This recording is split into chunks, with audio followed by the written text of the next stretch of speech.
berjudul Penipuan 100 Bilion. Ketika keluli Malaysia mengajar Jerman RT sebuah pertempuran. Jumlah sasaran 300. Tiada jalan untuk melarikan diri. Semuanya akan berakhir. Bunyi dentuman yang dahsyat menggegarkan seluruh kapal. Di tengah-tengah lampu amaran merah yang berputar liar, monitor di pusat arahan tempur C dipenuhi dengan ikon musuh yang tidak terkira banyaknya. Kapten Erika Schneider, komander elit tentara laut Jerman, terduduk lemah dengan wajah pucat lesi. Membayar 100 bilion yen hanya untuk sebuah produk gagal seperti ini. Dia dilanda putus asa. Kapal yang dibeli dari Malaysia ini tidak lebih daripada seketul besi buruk dengan kru yang tidak mencukupi. Namun, dia masih belum sadar. Detik penuh terdesak inilah yang akan menjadi permulaan sebuah legenda yang bakal mengubah doktrin tentara laut seluruh dunia. Mengapakah pada akhirnya dia akan menitiskan air mata kesyukuran atas penipuan Malaysia ini? Kisah pertarungan epik yang membalikan keadaan kini bermula. November 2025, Pangkalan Tentera Laut Wilhelmshaven, Jerman. Di bawah langit yang kelabu dan muram, angin sejuk dari laut utara bertiup kencang. Sebuah kapal gergasi berlabuh dengan senyap.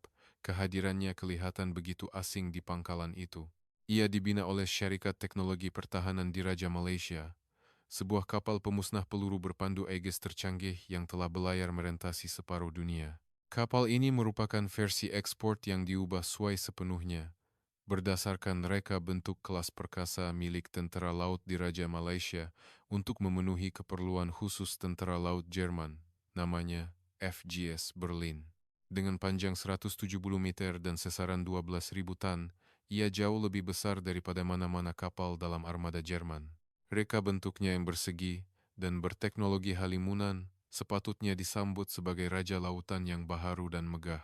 Namun, suasana di pelabuhan pada hari itu suram, seperti majelis pengebumian, jauh sekali daripada mood krayan. Jadi, inikah simbol masa depan yang kita beli dengan membelanjakan ribuan juta budget pertahanan negara? Jangan bergurau, laung Kapten Erika Schneider sambil menuruni tangga kapal. Dia memandang kapal gergasi di hadapannya dengan pandangan jelik yang tidak disembunyikan. Pada usia 30-an, dia telah diamanahkan untuk memimpin sebuah kapal utama, menjadikannya seorang elit dalam tentara laut Jerman.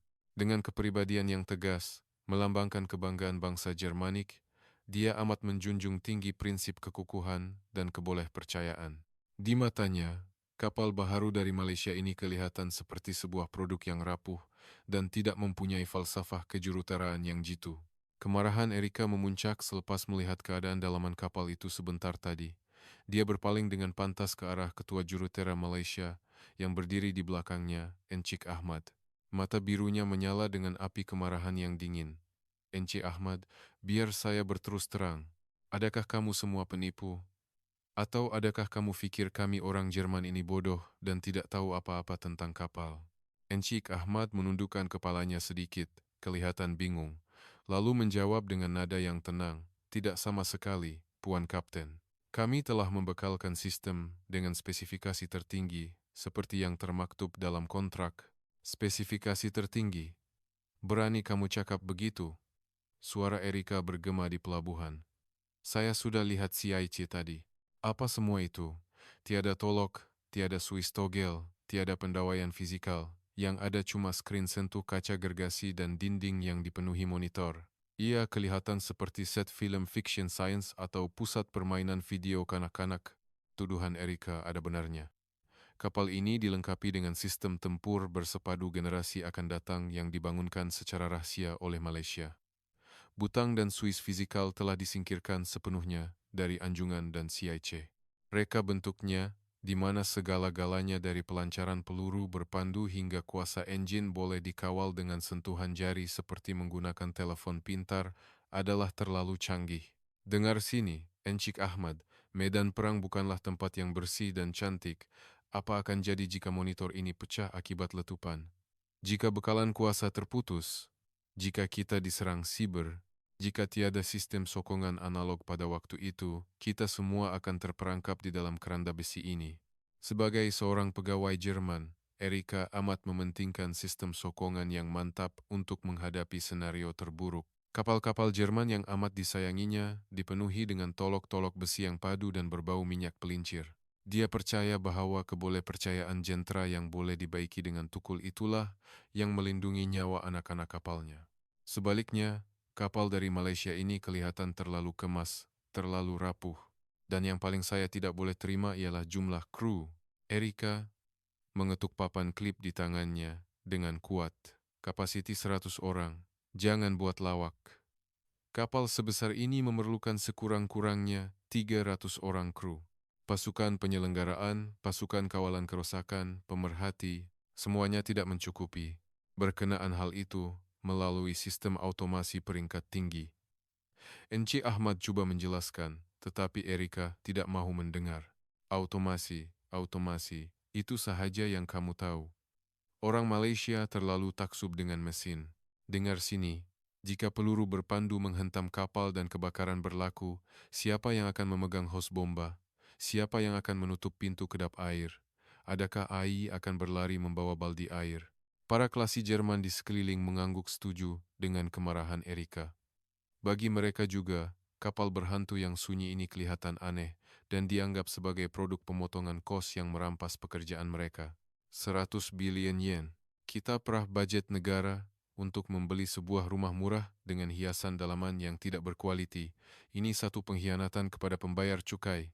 Erika mengeluh panjang dan memandang rendah kepada Encik Ahmad dengan mata yang dingin. Maaf, tetapi saya tidak akan menerima kapal ini. Saya akan serahkan laporan kepada Parlimen Persekutuan. Malaysia telah memalsukan spesifikasi dan menjual produk yang belum siap, sehingga proses pemulangan selesai. Kapal ini akan menjadi perhiasan di pelabuhan. Ia merupakan satu pengisytiharan putus hubungan secara de facto. Namun, Encik Ahmad tetap tenang. Dia menerima segala cemuhan Erika tanpa berganjak, dengan pandangan mata seorang artisan yang penuh fokus. Kebimbangan Puan Kapten adalah munasabah, tetapi izinkan saya memperbetulkan satu perkara. Encik Ahmad perlahan-lahan memandang FJS Berlin yang berlabuh di pelabuhan.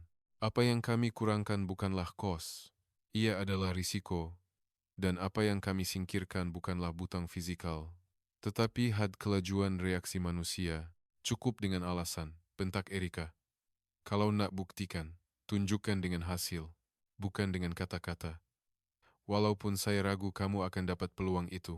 Ketika Erika hendak berpatah balik ke ibu pejabat, siren serangan udara pangkalan tiba-tiba bergema dengan nyaring, memotong perbualan mereka. Apa? Erika terkejut. Tiada latihan dijadwalkan hari ini. Sejurus itu, pengumuman kecemasan dari menara kawalan kedengaran. Semua kru siap sedia untuk pertempuran. Anti pesawat, ulang. Semua kru siap sedia. Sekumpulan drone tidak dikenali sedang menghampiri. Ini bukan latihan. Ulang, ini adalah situasi sebenar. Di skrin radar, menembusi awan tebal di laut utara, muncul titik-titik merah yang tidak terkira banyaknya. Jumlahnya kira-kira 300. Sama ada ia milik pengganas atau provokasi dari negara musuh. Identitinya tidak diketahui. Tetapi yang pasti, sekumpulan lebah keluli yang membawa maut sedang meluru ke arah pangkalan Wilhelmshaven. Sistem pertahanan udara pangkalan akan lumpuh. Erika menganalisis situasi itu dengan pantas, wajahnya menjadi pucat. Kapal yang sedia untuk bertempur di pelabuhan hanyalah beberapa buah frigat lama dan FGS Berlin yang belum ditauliahkan ini. Sistem pada kapal-kapal lama itu hanya mampu mengunci beberapa sasaran serentak. Jika diserang oleh 300 drone sekaligus, pangkalan itu akan menjadi lautan api dalam beberapa menit, dan seluruh armada akan musnah. Semua kapal berlepas segera.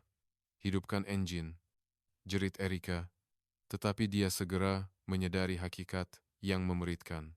Satu-satunya kapal modern di hadapannya ialah kapal dari Malaysia yang baru sahaja dilabelnya sebagai produk gagal. Lebih teruk lagi, krunya hanya 100 orang yang belum terlatih sepenuhnya. Tiada cukup kaki tangan untuk mengendalikan stesen-stesen tempur fizikal. Habislah. Pikiran Erika membayangkan penamat yang paling buruk. Bagaimana mungkin mereka melawan 300 musuh dengan kapal telepon pintar tanpa butang ini? Ketika mereka terkial-kial mengendalikan skrin sentuh, drone-drone itu pasti sudah merempuh anjungan dan mereka semua akan berkecai. Encik Ahmad, kerana kamu semua, kami akan mati di sini. Puas hati? Erika merenung Encik Ahmad, suaranya bergetar kerana ketakutan dan kemarahan. Namun, Encik Ahmad dengan tenang mengeluarkan sebuah terminal dari poketnya dan membuka talian komunikasi ke anjungan. Sistem diaktifkan. Tahap 5, mod autonomi penuh. Puan Kapten, saksikanlah. Inilah rupa sebenar produk gagal ini. Tanpa sempat Erika menghalang, kapal gergasi dari Malaysia itu mula mengeluarkan bunyi dengungan yang rendah, seolah-olah seekor raksasa yang baru terjaga dari tidur. Cici, laporkan situasi. Kenapa tidak menembak? Musuh sudah di depan mata. Jeritan terdesak Erika bergema di dalam pusat arahan tempur yang sunyi sepi. Di luar, frigat-frigat lama tentara laut Jerman sedang berjuang bermati-matian. Meriam 76 mm mereka memuntahkan api, dan sistem pertahanan jarak dekat CUS melepaskan peluru berpandu dalam kepulan asap putih. Namun, usaha mereka sia-sia di hadapan jumlah musuh yang begitu ramai. Gerombolan drone yang mencecah 300 buah itu bergerak di udara seperti satu organisme gergasi, menembusi jaringan pertahanan udara kapal-kapal lama itu seolah-olah ia tidak wujud. Satu demi satu, kepulan asap hitam mula kelihatan dari kapal-kapal rakan. Di sini Bayan, kami kena tembak. Radar rosak, tidak boleh membidik lagi. Tolong. Suara panik kedengaran dari pembesar suara. Walaupun penembak-penembak Jerman yang mahir dan berbangga dengan tradisi mereka cuba membidik, gerombolan lebah mekanikal itu bergerak pada kelajuan yang jauh melampaui refleks manusia. Celaka. Kenapa kapal ini tidak bergerak? Rosak ke? Erika menumbuk monitor utama yang besar di hadapannya. Skrin itu hanya memaparkan perkataan menentukur yang berkelip-kelip. Tiada bunyi pintu pelancar menegak terbuka, tiada bunyi meriam berputar. Hanya kesunyian yang menakutkan menyelubungi kapal. Ia tidak rosak. Ia sedang membuat pengiraan, jawab Encik Ahmad dengan tenang, wajahnya diterangi oleh cahaya monitor. Jarinya bergerak lancar di atas tablet. Pengiraan? Kapal kita sedang terbakar di luar sana. Tukar ke mod manual sekarang. Biar saya kendalikan CIWS sendiri. Erika mencengkam kolar baju Encik Ahmad. Matanya bergenang air mata. Baginya, melihat anak-anak kapalnya dibunuh tanpa berbuat apa-apa adalah satu penghinaan yang lebih teruk daripada kematian. Lepaskan saya, Puan Kapten. Jika kita beralih ke mod manual, kita semua akan musnah. Encik Ahmad dengan tegas tetapi sopan melepaskan tangan Erika. Buat pertama kalinya, matanya menunjukkan kegairahan seorang jurutera. Puan Kapten, tadi Anda marah kerana tiada butang, kerana tiada ruang untuk manusia beroperasi. Sudah tentu, mesin boleh rosak. Pada akhirnya, yang boleh diharap hanyalah pertimbangan manusia dan jari jemari yang terlatih. Disitulah silapnya, suara Encik Ahmad membuatkan suasana di anjungan menjadi tegang. Kelajuan pertimbangan manusia, dari maklumat visual diproses oleh otak hingga dihantar ke hujung jari, mengambil masa sekurang-kurangnya 0,2 saat. Dalam keadaan takut atau cemas, ia boleh menjadi 0,5 saat, malah sesaat. Dalam peperangan peluru berpandu hipersonik modern, satu saat itu adalah jurang yang membawa maut. Encik Ahmad menuding ke arah 300 titik merah di monitor. Lihatlah situasi ini. Ia umpama seorang manusia cuba melawan 300 ekor tebuan dengan pemukul lalat. Walau sehebat manapun pahlawan itu, dia tidak akan dapat menepis kesemuanya. Penglibatan manusia itu sendiri menjadi bottleneck terbesar bagi sistem. Jadi, kamu kata kami manusia ini hanya menyusahkan? Tidak. Manusia adalah aset yang perlu dilindungi. Sebab itulah kami menyingkirkan manusia dari medan pertempuran. Fikiran Encik Ahmad melayang ke memori pahit negaranya. Malaysia, sebuah negara yang sedang membangun, amat menghargai setiap nyawa generasi mudanya. Mereka adalah masa depan negara. Kehilangan walaupun seorang adalah satu tragedi yang tidak ternilai. Populasi yang tidak seramai kuasa-kuasa besar dunia menjadikan nilai setiap nyawa jauh lebih tinggi. Kerana itulah, para jurutera Malaysia mencapai satu kesimpulan yang radikal. Biar mesin yang selesaikan semuanya sebelum manusia sempat bertindak balas.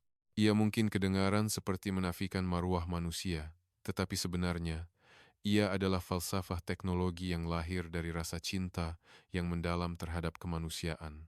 Apa yang kami bangunkan dengan kos 100 bilion yen ini bukanlah sekadar sistem pandu otomatik biasa. AI kapal ini mampu meramalkan masa depan. Encik Ahmad meletakkan jarinya di atas kekunci enter pada tabletnya. Puan Kapten, adakah Anda tahu tentang sistem kawalan tembakan? Secara tradisinya, kita membidik selepas melihat musuh. Tetapi sistem kapal ini berbeza. Ia meletakkan peluru di tempat di mana musuh akan berada. Itu mustahil, melainkan kamu Tuhan. Ketika Erika menafikannya, satu bunyi siren yang rendah dan menusuk kalbu bergema di dalam kapal. Sasaran dikunci. Semua hijau. Bersama suara sintetik tanpa emosi itu, monitor yang tadinya memaparkan menentukur bertukar menjadi merah sepenuhnya dalam sekelip mata. Kesemua 300 sasaran musuh diberikan nomor penjejakan individu, dan trajektori tembakan ke arah kedudukan masa depan mereka memenuhi skrin seperti corak geometri yang kompleks dan menggerunkan. Erika tergamam. Ia bukan lagi paparan radar sebuah kapal perang. Ia kelihatan seperti sebuah peta bintang yang mengerikan, seolah-olah semua bintang di langit malam dihubungkan dengan garisan maut. Persediaan selesai. Encik Ahmad meletakkan tangannya di bahu Erika yang menggigil. Puan Kapten, Anda kata Anda telah ditipu oleh Malaysia. Ya, Anda betul. Kami memang telah menipu Anda. Encik Ahmad menolak cermin matanya, dan matanya di sebalik kanta itu bersinar sambil tersenyum sinis. Kapal ini bukanlah sebuah kapal pengiring. Nama itu terlalu lembut untuknya. Ini adalah penguat kuasa undang-undang fizik di lautan.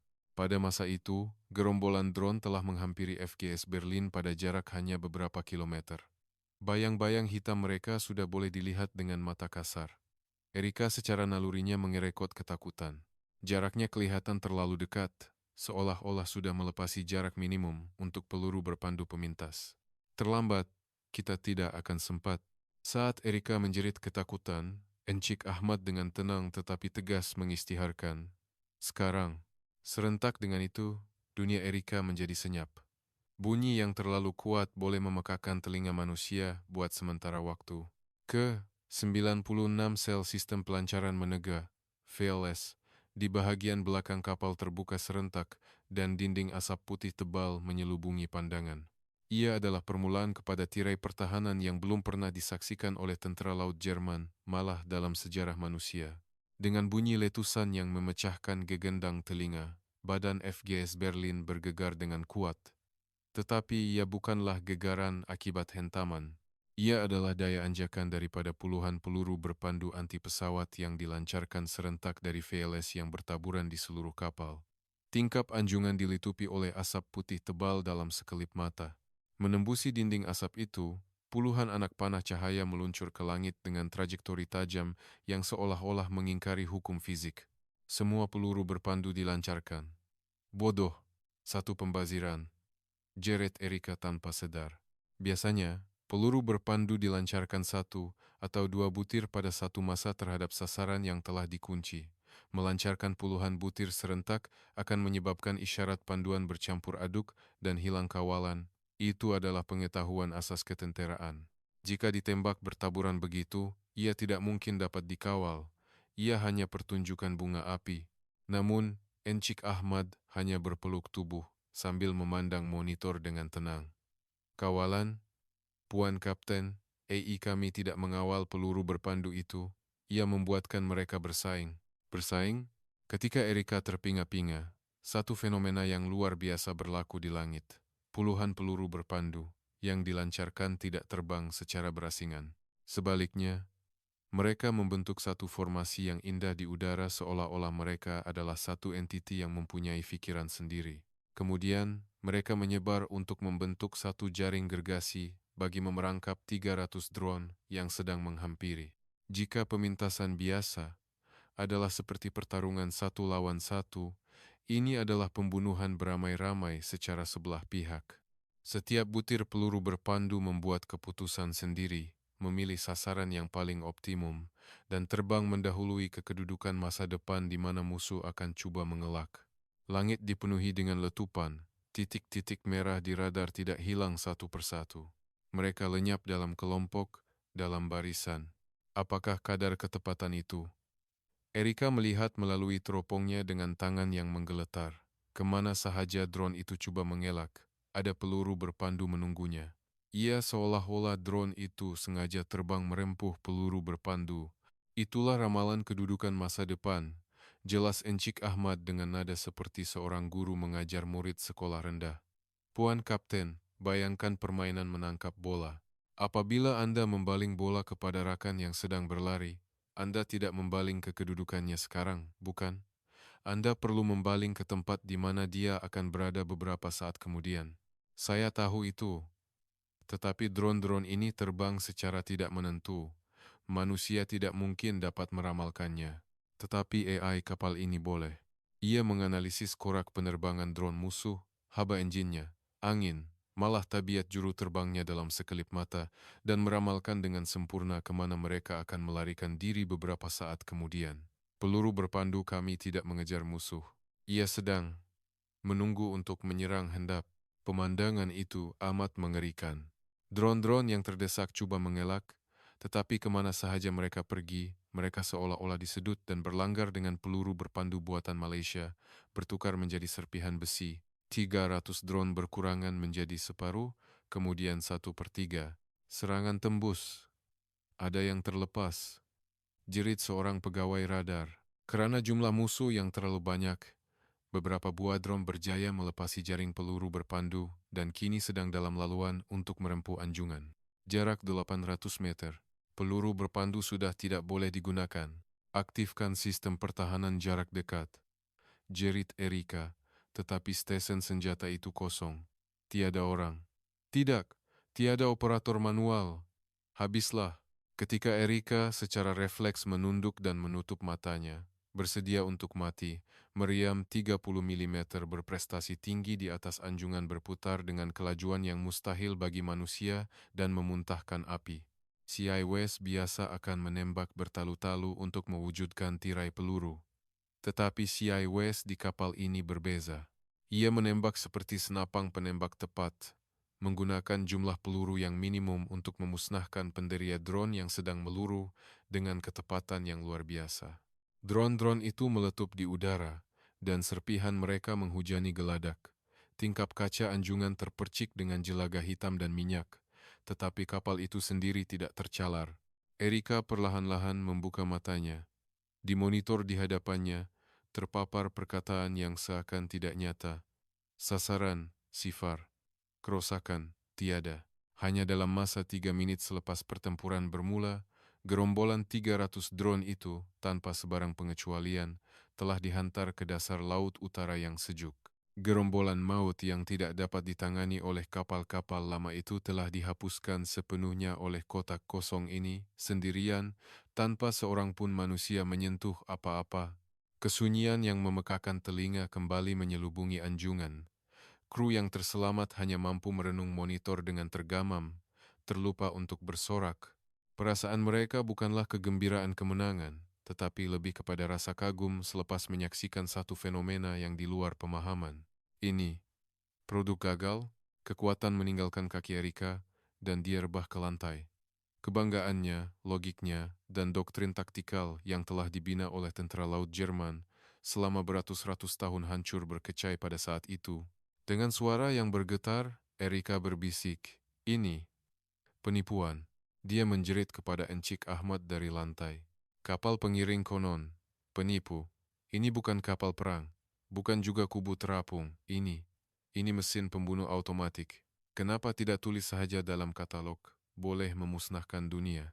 Ia adalah satu pengakuan kekalahan mutlak, dicemari oleh rasa takut, lega, dan kekaguman terhadap kehebatan teknologi Malaysia yang di luar jangkaan. Encik Ahmad membetulkan cermin matanya dan buat pertama kalinya tersenyum sedikit kekok. Memusnahkan dunia? Tidaklah sampai begitu. Kami hanya menambah beberapa fungsi yang agak berlebihan untuk melindungi nyawa 100 orang kru kami. Di Malaysia, kami panggil ini, sediakan payung sebelum hujan. Tahap persediaan kamu ini tidak masuk akal. Jeritan balas Erika yang panik bergema di anjungan yang sunyi itu. Beberapa jam selepas pertempuran berakhir, udara di bilik Kapten FJS Berlin masih terasa tegang dengan sisa keterujaan. Tetapi ia bukanlah kemarahan yang membara seperti sebelumnya. Ia adalah satu kesunyian yang penuh hormat, seolah-olah baru sahaja menyentuh sesuatu yang suci. Erika memegang tablet di atas mejanya peranti kawalan bersepadu, yang pernah dicemunya sebagai mainan seperti memegang harta karun. Kemudian, dia menundukkan kepalanya dalam-dalam kepada Encik Ahmad yang duduk di hadapannya.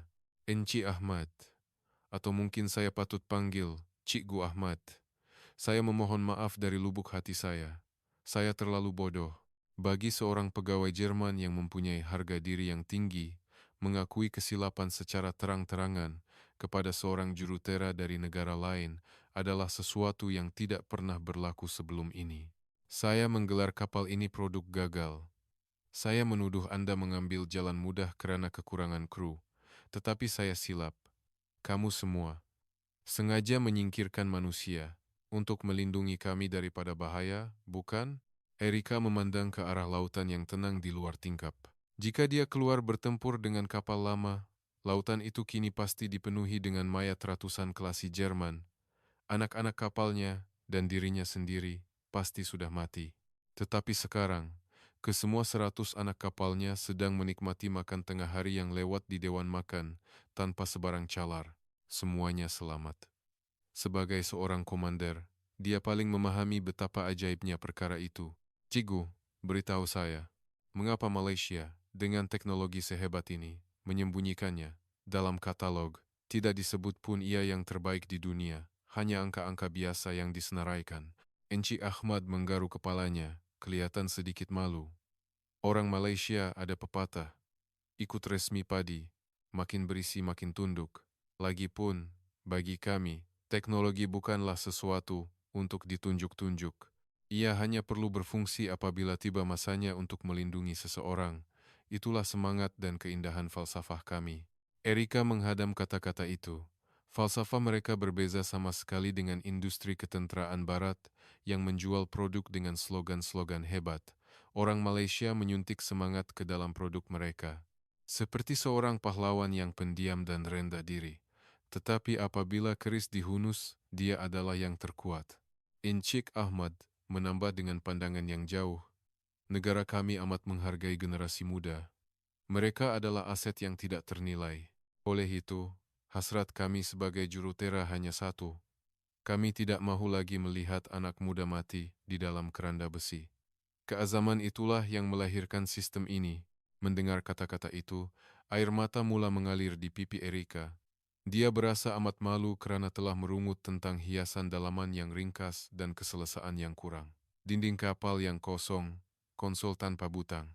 Semuanya adalah hasil daripada fokus mutlak untuk melindungi nyawa.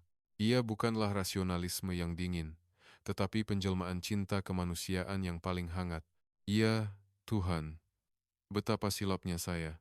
Erika mengesat air matanya dan berdiri dengan riak wajah yang tegas. Cikgu Ahmad, saya akan hantar laporan ke ibu pejabat. Saya akan tulis bahwa kami telah ditipu oleh Malaysia. Itu akan menyusahkan kami, kata Encik Ahmad cemas. Erika menghentikannya sambil tersenyum nakal. Tidak, saya akan tulis. Malaysia telah memalsukan spesifikasi. Keupayaan sebenar kapal ini adalah 100 kali ganda daripada apa yang tercatat dalam katalog. Oleh itu, negara kita harus segera menggantikan seluruh armada dengan kapal buatan Malaysia ini. Erika mengangkat gagang telepon dan membuka talian terus ke ibu pejabat tentera laut di Berlin. Di sini, Kapten Erika Schneider. Laporan tergempar berkenaan kapal yang dibeli dari Malaysia. Kesimpulannya, ia satu penipuan. Dia dapat merasakan pegawai-pegawai di ibu pejabat menahan nafas. Dengan suara yang paling ceria pada hari itu, Erika mengumumkan, harga 100 bilion yen itu terlalu murah. Hubungi kerajaan Malaysia dan bayar cas tambahan. Dan lagi, beli 10 buah lagi. Beli semua stok yang ada. Ini adalah arahan. Beberapa bulan kemudian, pelabuhan Wilhelmshaven di Jerman dipenuhi dengan kapal-kapal kelas yang sama, mengibarkan bendera jalur gemilang dan bendera Jerman bersebelahan. Berita tentang kapal buatan Malaysia yang tidak akan membiarkan krunya mati tersebar dengan pantas di seluruh Eropa. Malaysia mengukir satu legenda baharu sebagai pelindung yang paling dipercayai di dunia. Erika kini masih berdiri di barisan hadapan armada itu. Kapal yang pernah digelarnya produk gagal, kini dipanggilnya rakan setia. Sambil mengusap skrin sentuh dengan penuh kasih sayang, dia berbisik, "Terima kasih, wahai penipu-penipu dari Malaysia. Kerana kamulah, anak-anak kapal saya dapat pulang ke pangkuan keluarga mereka hari ini." Pada wajahnya, dengan rambut perangnya yang ditiup angin, tiada lagi keraguan.